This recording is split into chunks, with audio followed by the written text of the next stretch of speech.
verdade, tudo que nós comunicamos ou deixamos de comunicar já é uma comunicação. Então, eu sempre costumo dizer, principalmente dentro do consultório, nós precisamos nos comunicar conosco mesmo, em primeiro lugar. Os nossos pensamentos são sempre uma boa conversa conosco, ou não. Às vezes nós temos péssimas conversas conosco mesmo na nossa cabeça. Então, construir um espaço em que eu possa conversar comigo, refletir. Será que é a hora de falar? Eu preciso ter essa conversa? Porque quando eu vou para a relação com a outra pessoa, eu já estou mais tranquila e sabendo como reagir. Por isso a importância do autoconhecimento, né, Vanice? Tem esposa ali dizendo, mas eu já falei 1000 vezes a mesma coisa para o meu marido. Sim. E ele não faz diferente. A falha é minha. Nós vamos precisar olhar para essa relação, porque, é claro, tem várias questões aí. Tem gente que não quer entender mesmo. Você sabe que a gente tem uma atenção muito focada. Às vezes aquelas coisas difíceis, aquelas coisas chatas ou aquilo que eu não gosto muito, nossa, passou despercebido, nem vi. Muitas vezes os assuntos difíceis nós vamos precisar falar de várias formas diferentes. Eu ouço muito assim na clínica, mas Monique, será que eu preciso desenhar para ser entendida? Às vezes sim. Porque cada um tem um jeitinho diferente de se comunicar. Uns são mais sinestésicos, outros são mais auditivos, outros mais visuais. E o jeito, né, às vezes o momento que eu vou fazer aquela comunicação, a pessoa está com 1000 coisas na cabeça, ela não vai querer ouvir aquilo. E tem circunstância também que impede uma manobra mais radical. Talvez você pedindo o divórcio e saindo de casa, a pessoa consiga compreender aquilo que você já disse milhares de vezes com... Na verdade, aí que entra o auxílio profissional. Antes desse radical, ponto. Antes de chegar nesse ponto. Fala, vamos pedir um intermédio de um profissional, porque a gente não está conseguindo conversar e se entender. Então, eu acredito que sempre tem um ajuste aí que a gente possa fazer. Chegar nesse extremo. Nesse patamar. Isso, porque, na verdade, né, Vanice, são várias coisinhas que vão enchendo e explodindo, estourando. Então, aquele nó na garganta, aquela mágoa, aquela dor, ela não é do dia para a noite que foi construída. Assim como aquela paixão, aquele amor, aquela coisa maravilhosa, é uma construção. As nossas relações, elas são construídas todos os dias. Para quem está no universo dos solteiros, com muitos contatinhos e tudo mais, a pessoa está lá querendo fazer com que o outro compreenda que não é o momento dela, por exemplo, para namorar, ou que por alguma razão aquilo ali ela não deve ir para frente. Sim. Quando o outro insiste em não absorver a mensagem, como ser mais claro? Isso. Ser assertivo é uma coisa bem... É uma arte, né? Nós precisamos... você, como comunicadora, sabe melhor do que ninguém a questão do não verbal. Porque nós comunicamos a nossa mensagem muito mais pelo nosso olhar, pelo tom de voz, pela forma como eu vou escrever aquele texto. Se você recebe um bom dia todo com letra maiúscula em negrito, você fala, o que está acontecendo aí? E sem figurinha. E sem figurinha. Como as figurinhas sem comunicam?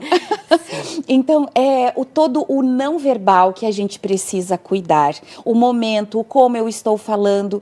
Você pode comunicar, nós podemos comunicar um assunto difícil de uma forma leve. Ou fazer um elogio que a gente se sente até meio constrangido. É o jeitinho de falar, o tom de voz, a postura. E para isso eu preciso me conhecer e perceber a minha intencionalidade. O que eu quero? Nesse momento eu quero um relacionamento super sério. Então eu vou comunicar isso dessa forma quando eu estiver tranquila com relação a isso. Não, agora não estou no momento. E aí a pessoa ela vai comunicar isso através do comportamento, de toda essa comunicação não verbal. Para a gente sugar aquilo que o funcionário tem de melhor. Não sugar, mas deixar aflorar. Isso, despertar. isso. O que o colega de trabalho, enfim, que faz parte do mesmo setor, que precisa atingir meta né, em grupo. O líder, ele olha ali, ele quer falar, ele quer pedir, mas muitas vezes ele deixa o outro ferido. Tem gente que desiste, inclusive, da jornada dentro da empresa que trabalha, porque se sentiu ofendido. É como instigar o outro a ser melhor ou corrigir o outro sem que exista esse risco. Impossível. É muito complicado, porque eu sou responsável pela minha intenção, por aquilo que eu falo. Agora, como o outro vai entender, daí já saiu de mim, eu não tenho controle. Então, se eu como líder sou assertivo, faço ali um ponderamento, algo ali que precisa ser feito, mas a pessoa não estava bem, a pessoa está passando por um momento muito difícil, está com um adoecimento psíquico e compreendeu de uma forma completamente diferente. O erro foi do líder ou da pessoa que não compreendeu. Por isso que cada caso é um caso, eu preciso estar bem. E a dica de ouro da comunicação, autoestima. Quando eu estou bem, eu falo, eu acho que a pessoa se confundiu. Repete para mim, por favor. Não entendi. Então, não leva tanto para o lado pessoal, não imediatamente. Pessoaliza, Vanessa, isso. Quando a gente pessoaliza, aí a gente se fere, a gente se machuca, a gente se magoa.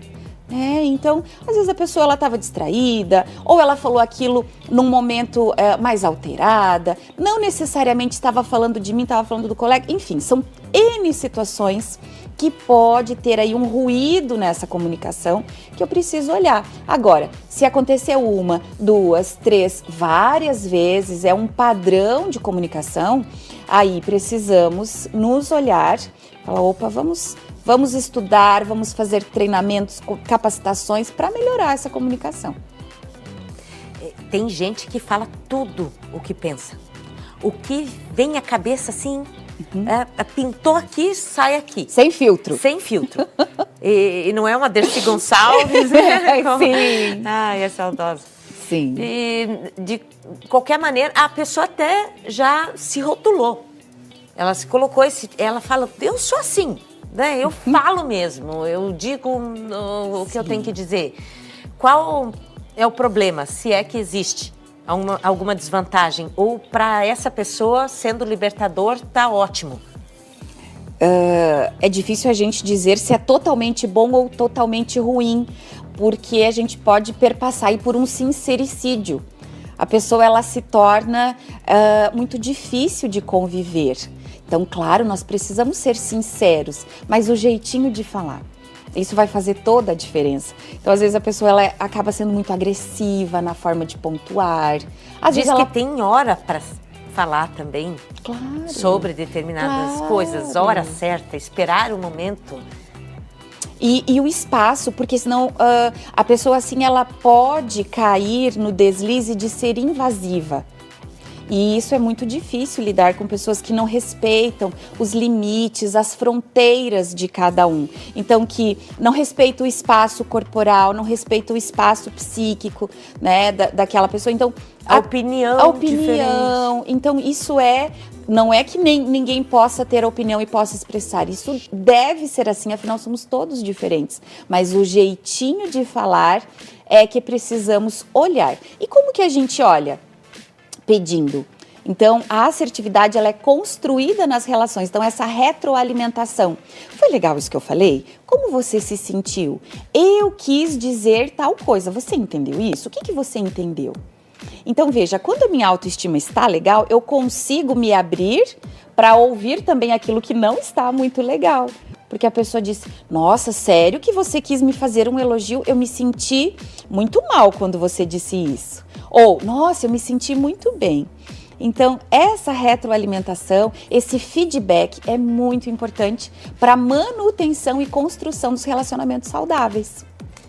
Como fazer com que a criança entenda a linguagem de um adulto? Do pai, da mãe, do avô, da professora? Perfeito. Ai, as crianças, Vanessa, elas dão de 10 a 0 na gente. Elas sabem, elas conseguem até muito melhor que nós adultos, sabe? Porque elas geralmente conseguem ler as nossas expressões. Elas copiam, elas imitam, elas são, de maneira geral, obviamente, muito mais perceptivas. Então você até pode dizer assim: ah, filho, tá tudo bem. Fala: nossa, mamãe, mas você está tão triste hoje, porque ele captou alguma coisa ali que não estava bem.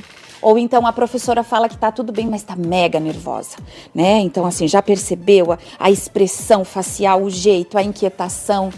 Então, as nossas crianças, elas são mais perceptivas, no sentido, assim, de que elas observam e podem mostrar como um reflexo da relação e da comunicação que a gente tem com elas. Como pedir desculpas sem piorar o quadro? Quando você já tenha sido desastroso numa abordagem. Aí você quer, depois parou, pensou tarde demais, já tinha falado. Para consertar com sucesso. Se nós estamos pensando numa relação, sempre vai depender do outro. E os meus 100% sempre serão 50%. Então, olha que importante, já pensei que fiz errado, olha que incrível isso. Já está meio caminho andado. Nossa, super importante. Já percebi. Então, seja o mais sincero possível. Abra o coração e diga: olha, não quis fazer isso, desculpe, realmente, tem algo que eu posso fazer para melhorar? E se a pessoa diz não, agora você vai perceber até onde é o limite, porque às vezes a pessoa precisa daquele tempo para ela processar, ela está magoada. No momento que nós somos feridos, nós não conseguimos amar e desculpar e colocar um sorriso no rosto.